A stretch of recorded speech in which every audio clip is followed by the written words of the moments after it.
So as I was watching the show, Uh-huh. I was thinking about two things. One, what is Varnell's backstory? Like we're introduced to him as this talk show host, but how did he get there? Varnell is from Inglewood, California. Mm-hmm. So he was just a brother over in that black neighborhood, that black community. And Mm-hmm. he put together his own show for broadcast in the community and in LA. So it's more like a PBS kind of show, but he ran it like Arsenio. You see what I mean? So he's able Gotcha. to do that. So when Martin came out there, Martin wasn't in Hollywood. Martin was in Inglewood. See, Inglewood. Right.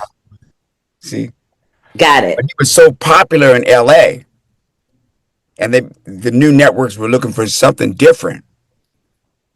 They said, "But what about this Varnell Hill guy, man? He had everybody. Everybody in LA was going crazy about this guy. What if we gave him his own show now?" And so, like, a miracle would happen to somebody. Like this show happened for me. It was like a miracle, really. You know, Mm. for me to be back in the saddle on my own show and starring after all those years with Martin. You know, so he had Yes. his own life, and his Kim Whitley is his right hand gal that helped him back from way back. Wendy comes in, and which you saw to bring him up to the future. The executive at the studio was pushing him to do what he wanted him to do, and for some reason, he was able to do his thing his way. But that always works out, doesn't it? When It you stay always works out. authentically true to who you are That's and what right, is organically part of your spirit and your man. energy, it always works out. Don't you Yeah, agree? Yeah. Bruce Lee said it best. So he said, but if you express yourself from a human standpoint, baby, the road opens wide open. So that's exactly what the story is with Varnell. I love you for breaking that down for me because the whole time I'm watching, I'm like, I know there's an episode where he goes back to Inglewood and is honored and all that, but I was sitting there watching it. I'm like, what? I wonder what his It was a backstory joke. is. So thank you for breaking Yeah. that down. Yeah, thank you for breaking that down for me. I also was curious about the whole writers' room situation because the writers' room scenes made me holler out loud. They were stupid. How close are those writers? They were dumb, but how close are those writers' room experiences that we see on the show to what you experienced in real life? Is it That exact, okay? exact, exact. You Okay. kidding me? I mean, everything's on the line. Everything's on the line, man. Your job is on the line. You want to be funny. You want to make sure your stuff gets on the show. You get paid for it. It's like a locker room in football. Ooh, Everybody got that's to a be good 100%. analogy. Yeah, everybody got to be 100% honest with each other in order to bring a win to them. Why you ain't do that, and why you ain't do that, and man, I'll punch you in your face. Da, da, da, da. But then when they get on the field, they perform as a team.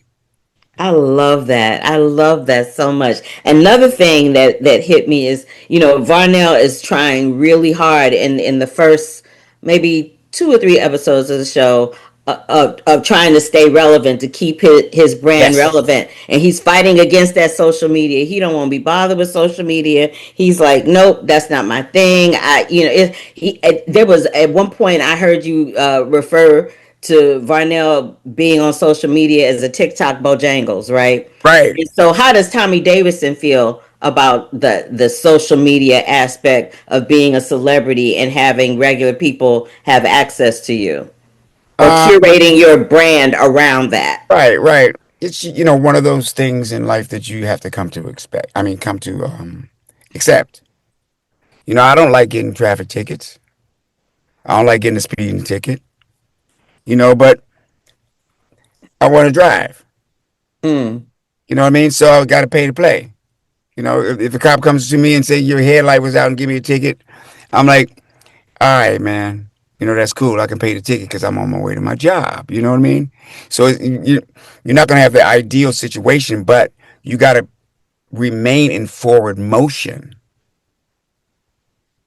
in this life. You got to remain in forward motion. You don't have to, but nothing comes to something stagnant, you know. So Right. that's how I relate that.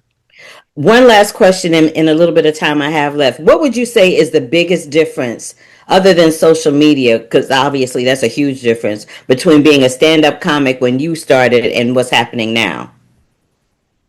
You can have a bigger audience without leaving the house. Ooh, that's good. Yeah, but when you leave the house, you got to deal with the audience. So a stand-up comedian knows how to do that, and a social media comedian don't. But they both pay their dividends. So what you gonna do? Nothing. I mean, what you gonna do? What you gonna do? Is that Yeah, your man. They catchphrase? What told you gonna do? yeah, man. They told a certain group of people you can't vote and you can't do nothing. You know, and then time went by and we did everything. You know what, Tommy Davidson? I have always been a huge admirer and fan of your work. And I've always wanted the opportunity to sit down and talk to you just like this in this forum, one on one. You are brilliant. You are an amazing human being and an amazing creator. And it's been my privilege, and I thank you for the privilege for allowing me to speak to you about the Varnell Hill show today. Thank you so much. Hey, feel is mutual though. Thank Yeah, you. we both bring our lives to bear. This is just what is it today? It's just Monday. It is Monday. Hold up. Wait a minute.